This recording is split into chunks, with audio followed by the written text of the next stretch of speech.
যৌবনের প্রতিটা দিন যেন একটি সম্ভাবনার কবিতা। তুমি যদি আজকের কাজকে হৃদয় দিয়ে ভালোবাসো, আগামীকাল তোমার জীবন হবে মাধুর্যপূর্ণ এক গান। প্রতিদিন সূর্য ওঠে আমাদের নতুন করে পথ দেখায়, শুধু তাকিয়ে থাকতে হয় বিশ্বাস আর সাহস নিয়ে।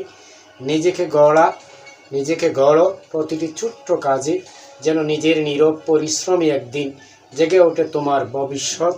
রেহান মোটিভেশনে আরও একবার স্বাগত। যৌবনে দাও রাজটিকা, পেশাকর্মে উন্নত মানসিকতার মাধুর্য।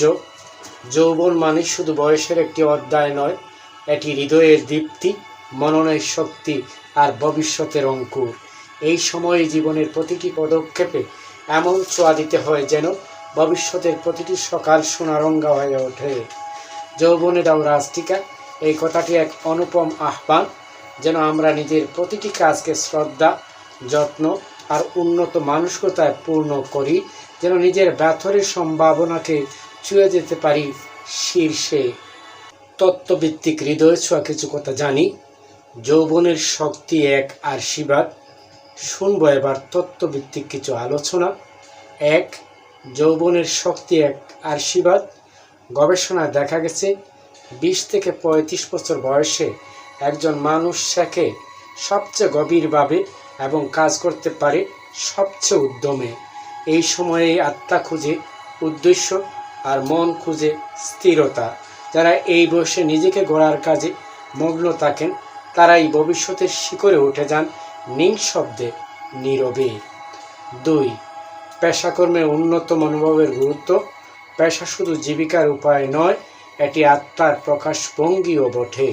ছোট্ট কাজে যদি প্রেম থাকে, যত্ন, আন্তরিকতা থাকে, তাহলে সেই কাজই বড় হয়ে আসে।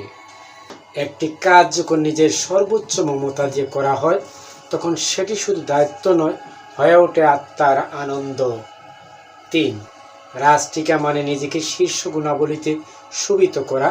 রাজটিকা আসলে বাহ্যিক কোনো মুকুট নয়, এটি এক অভ্যন্তরীণ আলোক।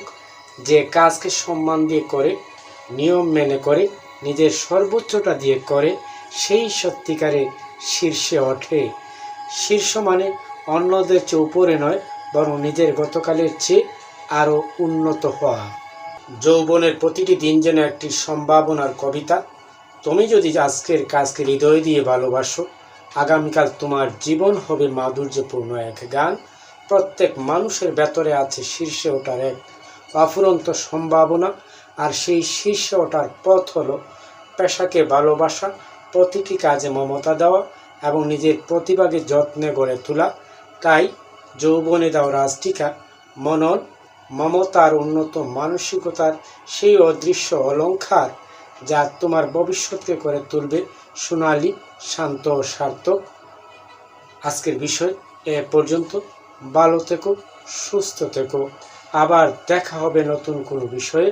সে পর্যন্ত ভালো থেকো, চোখ রেখো রেহান মোটিভেশনে। শুভকামনা।